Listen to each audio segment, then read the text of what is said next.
ফুটবলে কোনো এক হামজা চৌধুরী এসে বাংলাদেশের ফুটবলকে একদম বদলে দেবে তা কোনোদিনই সম্ভব না। আমার কাছে মনে হয় যে একটা আর একটা ছাড়ানোর দরকার নাই, আসলে ফুটবলের জায়গায় থাকুক, ক্রিকেটের জায়গায় থাকুক। এখন ফুটবলে হামজা দেওয়ান চৌধুরী একটা বড় নাম, তার জন্য হলেও ফুটবলের ক্রেজটা আবারও ফিরে আসবে, কিন্তু তার মানে এই না যে ক্রিকেটের ক্রেজটা কমে যাবে। আমার কাছে মনে হয় যে একটা আর একটা ছাড়ানোর দরকার নাই, আসলে ফুটবলের জায়গায় থাকুক, ক্রিকেটের জায়গায় থাকুক। ফুটবলে কিন্তু অনেক গ্লোবাল একটা মার্কেট আছে, সো ফুটবলের সাথে আসলে পৃথিবীর কোনো খেলারই তুলনা চলে না।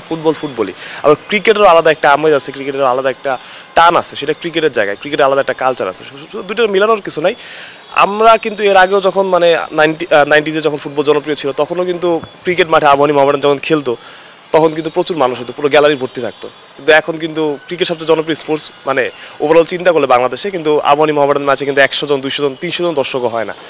সো আলটিমেটলি স্পোর্টসকে ভালোবাসলেই হয়। হামজা আসলে বাংলাদেশ ফুটবলের উন্নতি হবে, আমাদের জন্যই ভালো। এটা গ্ল্যামার, আমরা আরেকটা খেলা দেখতে পারবো, টিভির সামনে বসতে পারবো, জয়ের আশা নিয়ে বসতে পারবো, সেটা আমাদের জন্যই ভালো। বাট আমার কাছে মনে হয় না তুলনা করাটা বোকামি। সুদিন জেগে উঠবে যদি বাংলাদেশ পারফর্ম করতে পারে, নিয়মিত ইন্ডিয়াকে হারাতে পারে। আমার কাছে মনে হয় হারালে বড় একটা টেস্ট তৈরি হবে এবং এই ধারাবাহিকতাটা ধরে রাখতে হবে। এর আগে আমরা যখন ইন্ডিয়ার সাথে ড্র করেছিলাম সল্ট লেকে, তখন কিন্তু একটা আমেজ তৈরি হয়েছিল, আমরা অনেক কথা বলেছি ফুটবল নিয়ে, কিন্তু পরবর্তী যখন আমাদের পারফরমেন্স ধরে রাখতে পারি তখন আসলে এটা ম্লান হয়ে যায়। এটা আসলে একটা দীর্ঘমেয়াদী প্রক্রিয়া, সেই প্রক্রিয়ার যদি আমরা ধরে রাখতে পারি, ধারাবাহিকভাবে কন্টিনিউয়াসলি পারফর্ম করতে পারি, তাহলে হয়তো বা একটা আমেজ ফিল্ডে ফিরতে পারে। আর ফুটবল তো আসলে অন্য লেভেলের খেলা, ওইখানে আসলে আপনি ভালো খেললে আমেজ আসবে, এটা আসলে মানে কোনো সন্দেহ নেই। ক্রিকেটকে ছাড়িয়ে যাবে কিনা এটা এখনই বলা মুশকিল। যদি আপনি বলতে চান যে আসলে বাংলাদেশের ফুটবলের ক্রেজটা বাংলাদেশে কিন্তু 80-র দশক 90-র দশকে অনেক বেশি ছিল। ক্রিকেটটা যখন এসেছে ক্রিকেটটা জনপ্রিয় হয়েছে।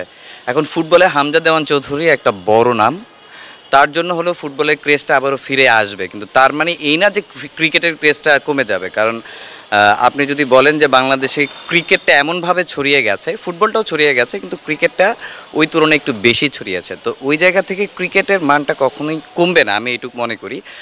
তবে হ্যাঁ, বাংলাদেশের পারফরমেন্সটা আরেকটু ডেভেলপ করাটা খুব জরুরি এই মুহূর্তে, কারণ ক্রিকেট ফুটবল এখন একটা ফাইটের জায়গা তৈরি হবে, কে বেশি জনপ্রিয়। তো ওই জায়গা থেকে বাংলাদেশ ক্রিকেটকেও ওই ধরনের অ্যাচিভমেন্ট পেতে হবে। তবে আমি মনে করি না যে বাংলাদেশ ক্রিকেটটা পিছিয়ে যাবে, কারণ ক্রিকেটের ক্রেজটা বাংলাদেশে অন্যরকম। সুদিন এখনও মানে ওইটা পুরোপুরি আমি বলতে পারছি না, কারণ সবে তো হামজা দেওয়ান চৌধুরী এসেছেন এবং সে কিন্তু বাংলাদেশের জার্সিতে এখনও ম্যাচ খেলেনি। আগে ম্যাচ খেলবেন বাংলাদেশের জার্সিতে। হ্যাঁ, হামজা দেওয়ান চৌধুরী অনেক বড় একটা নেম, কিন্তু একজন প্লেয়ার কিন্তু পুরো টিমটাকে আপনার সব কিছু তো করতে পারবে না।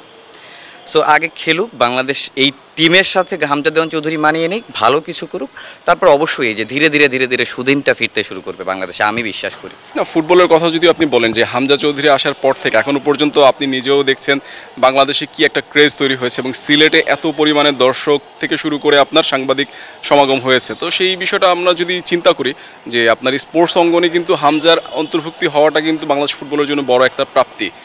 এর মধ্যে যদি আপনার বাংলাদেশ ফুটবল যদি পরবর্তীতে একটা ম্যাচ আছে ভারতের সাথে, সেই ম্যাচটাতে যদি বাংলাদেশ যদি সাফল্য অর্জন করতে পারে, তখন কিন্তু বাংলাদেশ ফুটবলের জন্য বড় একটা অর্জন হবে। কারণ হামজা চৌধুরীর আসার পর থেকে এই যে শোরগোল কিংবা এত একটা উৎসবের মতো পরিস্থিতি, এই পরিস্থিতিটা কিন্তু পূর্ণতা পাবে যদি ভারতকে হারানো যায়। হামজা চৌধুরী আসার পরবর্তীতে কিন্তু এখন অনেক স্পন্সরের কিন্তু মুখিয়ে আছে। আপনি যদি দেখেন যে মানে আপনার বিমানবন্দর থেকে শুরু করে যে হবিগঞ্জে যাওয়ার পথ একটা উৎসবের মতো একটা পরিস্থিতি, যে তার ছাদ খোলা গাড়িতে করে তিনি যাচ্ছেন এবং সবাই দর্শকরাও অনেকটা আগ্রহের সাথে কিন্তু তার জন্য মানে চিয়ার আপ করছেন।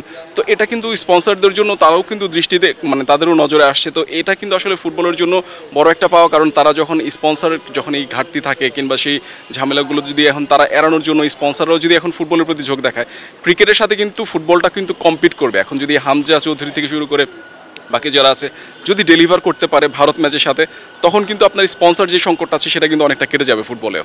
হামজা চৌধুরীকে বাংলাদেশে স্বাগতম, কিন্তু বাংলাদেশের মানুষ যেভাবে মানে প্রত্যাশা করছে যে রাতারাতি ফুটবলকে বদলে দেবে কোনো একজন ব্যক্তির মাধ্যমে যদি এরকম পরিবর্তন করা যেত, তাহলে ধরেন আপনার ক্রিকেটে যদি বলি, সচিন টেন্ডুলকার যখন ফর্মে ছিল তখন এনে যদি আফগানিস্তান টিমকে বা বাংলাদেশ টিমে অ্যাড করে দেওয়া যেত, তাহলে বাংলাদেশ চ্যাম্পিয়ন হয়ে যেত বিশ্বকাপ, তাও না।